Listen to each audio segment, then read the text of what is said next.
Bear with me. We're going to put Freeland on now, but you've got to listen to her this time, right? Don't turn off because it's Freeland. We're only going to have a short segment of her. But do you remember when she said this? And then we're going to go into what's probably one of the scariest things that's going to happen to Canadian citizens in 2024. Roll it. Some Canadian households, and it tends to be the better off households, do have quite a lot of money that they've saved because there hasn't been that much to do in the pandemic. And certainly it would be great if that money could go towards driving our recovery. And I want to make an offer now to all of your listeners. If people have ideas on how the government can act to help unlock that preloaded stimulus, I am very, very interested. So that was back in 2020 when Freeland was saying, hey, how can we get hold of citizens' money? How can we get hold of that savings that they've saved, that they've worked hard for and saved up for? How can we do that? And Trudeau released this week. Roll it. Policy change that impacts less than 1% of people, but look at how much attention it's getting. There's a reason why this has gained so much attention, because when you want to try and get people's hard-earned savings out of them, they're going to get their attention, or you're going to get their attention. So we're going to break down this 3-minute capital gains advert and see how much truth there is in it.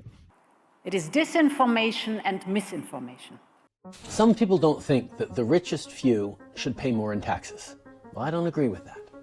At a time when the richest are only getting richer, I think it's fair to ask those people to pay a little more. Every time he says a little more, think 17.9%, okay? But overall, that's almost 68% of capital gains. So a little bit more is 68%.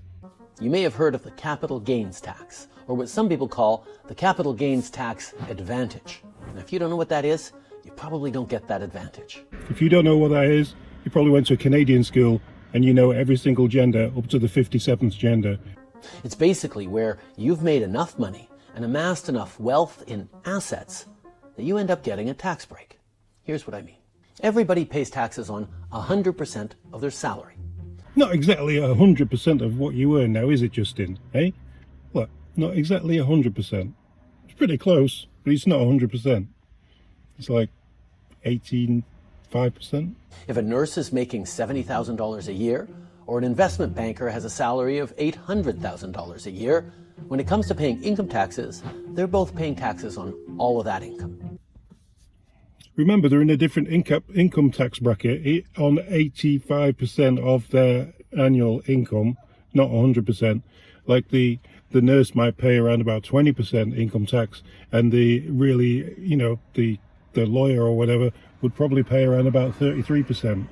Now, that nurse may be living a good life, but she's probably not earning enough to be buying and selling assets like properties. People aren't stupid. They can borrow money. But that investment banker, who's making $800,000 a year, probably is.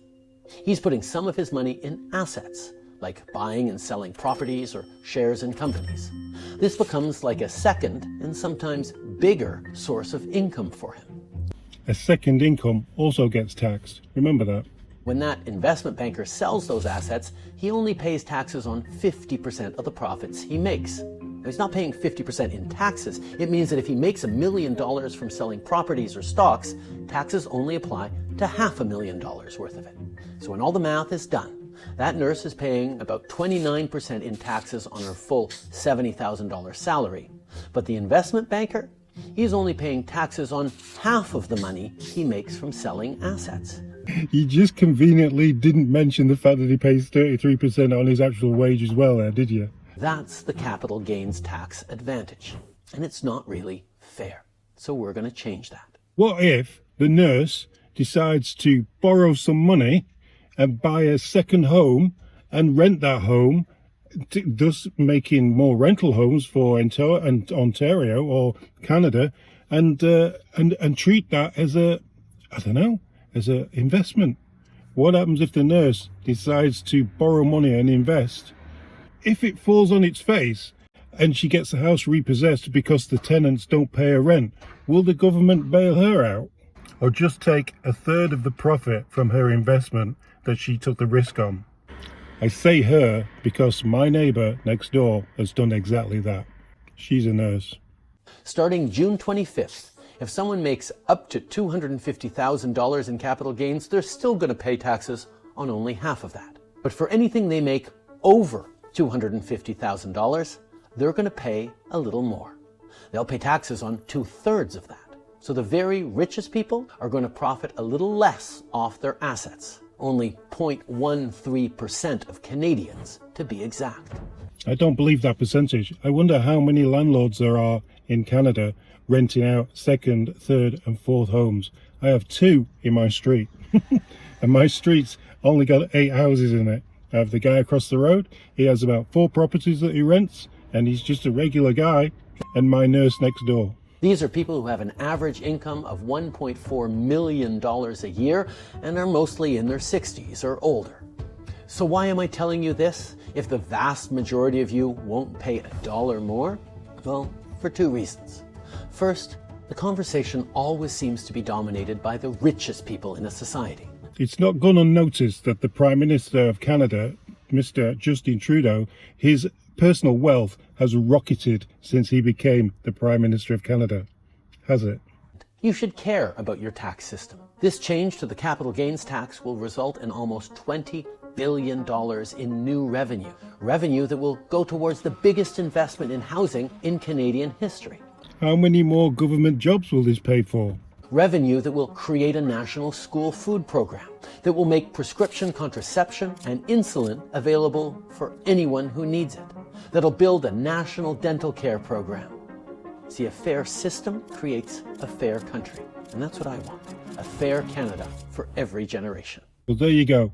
The Trudeau Liberal government have worked out how to steal your savings and invest it in whatever they feel that they should use your money for. Yeah, that's what Freeland was asking at the beginning of the video, if you'll last it this long. Till next time, and thanks.